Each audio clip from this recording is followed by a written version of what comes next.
Hello guys, welcome to the K S D P blogs. ఈరోజు మన ప్రయాణం పూణే దగ్గరలో ఉన్న ఓల్డ్ మహాబలేశ్వరం. మహాబలేశ్వరంతో పాటు రోజు మొత్తంలో మనం చూసే ప్రదేశాలు మహారాష్ట్రలోనే one of the highest hill station Panchgani, Mapro strawberry factory, వెన్నాక్లేవ్, కృష్ణానది పుట్టిన స్థలం. కాబట్టి మీరు కూడా వెళ్ళాలనుకుంటే ఈ వీడియోని ఫాలో అయిపోండి. Let's go to the video. చాలా చీకటిగా ఉంది ఘాట్ రోడ్. నాతో పాటు కారులో ఉన్న వాళ్ళైతే డార్క్ నైట్ చూసి ఎక్కడ దయ్యం వస్తుందని భయపడుతూ హనుమాన్ చాలీసా పాడుకుంటున్నారు. నాకు భయం అవుతుందిరా.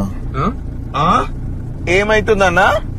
భయం అవుతుందా? ఫ్రాంక్ గా చెప్పాలంటే నాకు భయంగా ఉంది. వాళ్ళు ఎప్పుడైతే హనుమాన్ చాలీసా పాడుతున్నారో నాకు ధైర్యం వచ్చింది. ఫైనల్ గా ఓల్డ్ మహాబలేశ్వరం టెంపుల్ కి అయితే వచ్చేసాం. మహాబలేశ్వరం వెళ్ళడానికి మేము మార్నింగ్ 3 గంటలకు బయలుదేరాం. దర్శనం ఒక్క రోజులో ముగించాలని. ఏం చేస్తాం, వీకెండ్స్లో వెళ్ళాలి, ఎందుకంటే మన మేనేజర్ లీవ్స్ ఇవ్వడు కాబట్టి. నేను వెళ్ళేది ముంబై టు మహాబలేశ్వర్ వయా పూణే. ఇలా ముంబై అవుట్స్కట్స్ రాగానే మా ఫ్రెండ్ గారు టనల్ వస్తుంది, వీడియో తీ అన్నాడు. నేను ఏదో బాగుంటుంది కదా అని చూస్తే లైటింగ్ లేదు, ఏమీ లేదు. ఏదో భయంకరమైన గుహలోంచి వెళ్తున్నట్టు ఉంది. ఇదే పూణే మెట్రో. పూణేలో కూడా మెట్రో ఉంది, కానీ ముంబైలో లేదు. ముంబైలో లేదా అంటే ఒక లైనే ఉంది, అది కూడా ఎయిర్పోర్ట్ రోడ్లో మాత్రమే. తర్వాత మా ఫ్రెండ్ గారు చదివిన యూనివర్సిటీ చూపించాడు. మీరు చూస్తున్నారుగా, ఇదే ఇండియాలోని 4వ అతిపెద్ద లా కాలేజ్ అంట. మనం ఏ పని మొదలుపెట్టినా మొదటి పూజ చేసేది గణపతికే. అందుకే పూణేలో చాలా ప్రాముఖ్యత కలిగిన दगडूशेठ गणपती हलवाई मंदिर पुणे. గణపతి మందిర్ని దర్శనం చేసుకున్నాము. ఇదే కాకా హల్వాయి, పూణేలో ఫేమస్ స్వీటు. మన కాకినాడ కాజా ఎలాగో ఇక్కడ అలాగా. దర్శనం అవగానే కడుపులో ఎలకలు పరిగెడుతున్నాయి కదా అని ఇదేదో అప్పి అంట. తిన్నాక అర్థమైంది ఇది ఇడ్లీకి తక్కువ, మైసూర్ బొండకి ఎక్కువ అన్నట్టుంది. తినగానే కారు ఎక్కి బయలుదేరిపోయాం. ఇలా పూణే ఘాట్ రోడ్లో నుంచి వెళ్తే మస్తు సీనరీస్ ఎంజాయ్ చేయొచ్చు. ఇప్పుడు మాకు ఫస్ట్ దారిలో వచ్చేది పంచగని. ఇది సముద్ర మట్టానికి 4500 ఫీట్ హైట్లో ఉంటుంది. ఫస్ట్ టైం అయితే గుర్రపు స్వారీ చేశాను. ఇది ఇక్కడ పంచగనిలో కాంప్లిమెంటరీ. మనకైతే ఏమీ అవ్వలేదు. ఇక్కడికైతే చాలామంది వచ్చారు వ్యూ ఎంజాయ్ చేయడానికి. గుర్రాలు అయితే చాలా ఉన్నాయి. దీనికి కూడా ప్యాకేజెస్ ఉంటాయి. 240 అని, 480 అని, 1240 అని. డిస్టెన్స్ బట్టి టైం బట్టి తీసుకుంటారు. తెలుసుగా, పిండి కొద్దీ రొట్టి అని. వ్యూ అయితే చాలా బాగుంది. ఇంతకీ చెప్పడం మర్చిపోయాను, దీనికి ఎంట్రీ ఫీజు 220 రూపీస్. 220లోనే మనకి గుర్రపు సారీ 5 మినిట్స్ కాంప్లిమెంటరీ. తర్వాత మీ ఇష్టం, ఎక్స్ట్రా మనీ ఇచ్చి తిరగచ్చు.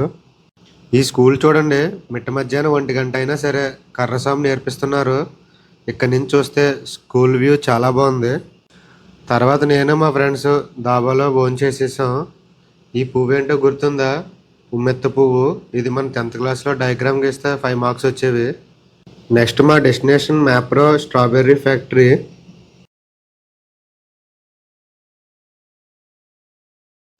చూస్తున్నారుగా, ఇవే స్ట్రాబెర్రీ తోటలు.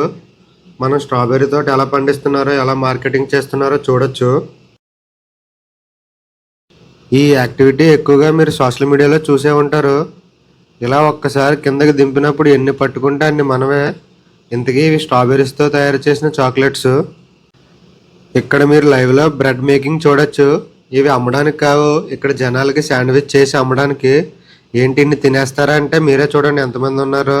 వీళ్ళందరూ ఇక్కడ ప్లేసెస్ చూడడానికి వచ్చారో తినడానికి వచ్చారో తెలీదు. మీరే చూడండి బిల్ కౌంటర్ దగ్గర ఎంతమంది ఉన్నారో. అంతమంది వెళ్ళారు కదా, మనం వెళ్ళకపోతే బాగోదని నేను వెళ్ళి ఏమేమి ఉన్నాయో చూశాను. చాలా శాండ్విచ్లు ఉన్నాయి. ఇక్కడ ఉన్న జనాలు తిండి చూస్తే ఒక్కొక్కడు కుంభకర్ణుడికి 2.0లో ఉన్నారు. ఇక్కడ మీరు పిజ్జా మేకింగ్ చూడొచ్చు. వచ్చినవి వచ్చినట్టు అయిపోతున్నాయి, అస్సలు ఖాళీ లేదు. తర్వాత ఈ ప్లేస్లో ఇది హైలైట్. ఒరిజినల్ స్ట్రాబెర్రీస్తో ఐస్ క్రీమ్ చేస్తారు. ఫ్లేవర్స్ ఏమి వాటరు, కింద ఐస్ క్రీమ్, మధ్యలో స్ట్రాబెర్రీస్, మళ్ళీ పైన ఐస్ క్రీమ్ వేస్తారు. చూడడానికి ఇలా ఉన్న ఒక్కో గ్లాస్ ఐస్ క్రీమ్ 350 రూపాయలు అంట. మనకెందుకులే అని పక్కనున్న 90 రూపాయల ఐస్ క్రీమ్తో సరిపెట్టుకున్నాను. ఇదే మ్యాప్రో ప్రొడక్ట్స్లో స్ట్రాబెర్రీ జామ్ అంట. జనాలు చాలామంది వచ్చారు, డిమార్ట్కి వచ్చినట్టు. హనీ ప్యాకింగ్ చూడొచ్చు, డిజైన్ చాలా బాగుంది. చిన్నపిల్లల చాక్లెట్లు కూడా బాగున్నాయి.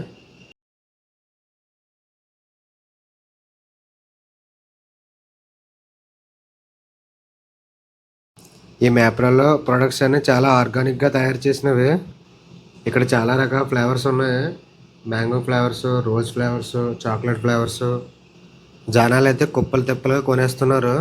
ఇక్కడ స్ట్రాబెర్రీ సంతలో జాంపళ్ళు అమ్మినట్టు అమ్మేస్తున్నారు. సరే కదా అని మనం తీసుకుందామని వెళ్ళాను.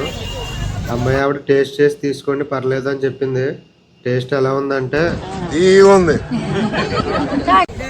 టేస్ట్ చేసి బాగున్నాయి కదా అని చెప్పి 1 kg తీసుకున్నాం. నేను మా ఫ్రెండ్స్ 500 పడింది.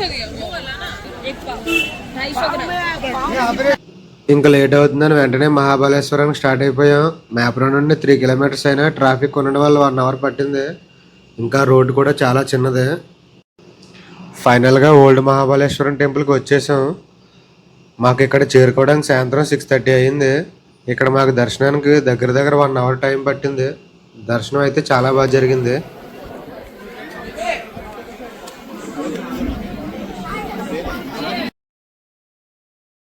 దర్శనం చేసుకొని రిటర్న్ బయలుదేరిపోయాము. టైం వచ్చేసి నైట్ 8:30. చూస్తున్నారుగా రోడ్డు ఎంత భయంకరంగా ఉందో. ఇవన్నీ ఘాట్ రోడ్సే. ఇంకా మేము అనుకున్న ప్లేస్లో టైం లేక 1-2 ప్లేసులు మిస్ అయిపోయాం. మేము మిస్ అయిన ప్లేస్లు Venna lake, Krishna temple. Ganapati temple దర్శించుకుందామని పుणे సిటీలోంచి వెళ్ళాము. వచ్చేటప్పుడు మాత్రం పుणे బైపాస్ నుండి వచ్చేసాము. బైపాస్ నుంచి వెళ్ళి రావడం వల్ల మీకు ఒక 1 hour సేవ్ అవుతుంది.